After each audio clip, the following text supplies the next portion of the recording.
Assalamualaikum warahmatullahi wabarakatuh. Ya, kembali lagi kita belajar kembali ya materi yang saya kita teruskan minggu kemarin, yaitu masih tentang materi listrik searah. Kita sudah mengenal hukum Kirchhoff 1 ya. Kirchhoff 1 sederhana sekali, paling mudah karena kalau kita tentang hukum Kirchhoff 1 maka sepakati kita ya sederhana ya. Kirchhoff 1 adalah masuk dan keluar sama. Apa itu? Arusnya.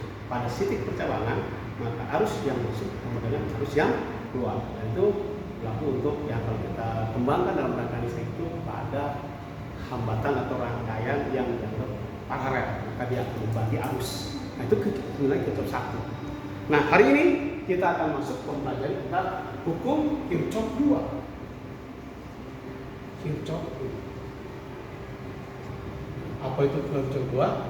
Ya, ini tidak sederhana, tidak seperti hukum Kirchhoff 1.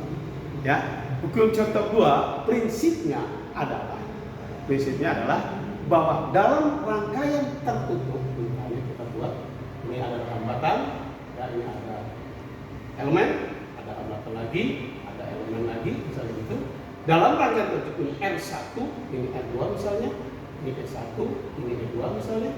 Ya, maka dalam rangkaian tertutup ini jika arusnya sepakat kita harus keluar dari positif, dia akan keluar sini dan akan sesuai dia akan sendiri, maka jumlah arus ya atau jumlah GGL pada rangkaian tertutup ini V ya atau GGL pada ya jumlah GGL itu akan sama dengan ya jumlah perkalian antara arus dan R yang ada di rangkaian tertutup itu. Jadi tidak akan berbeda. Jadi jumlah GGL-nya akan sama dengan sigma I kali R. Inilah prinsip hukum Kirchhoff 2. Ya, dasarnya ini.